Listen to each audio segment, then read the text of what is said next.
Ayan po guys, ang ating lunch. Ayan. Kain mo kami muna guys.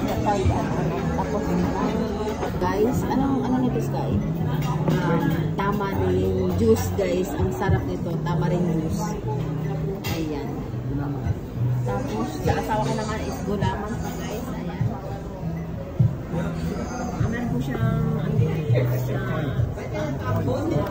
oil, tapos hipon, fried hipon, isgalo, tapos ito is ano yan, pork,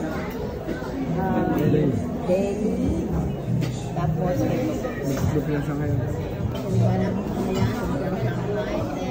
may dessert po natin.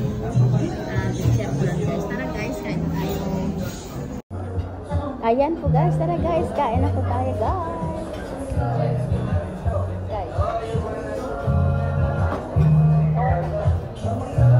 Ayan po guys, kasamahan namin ang aking anak dahil siya po ay nagpa-enroll ng grade 12 po guys. Ayan, tara guys, kain po tayo.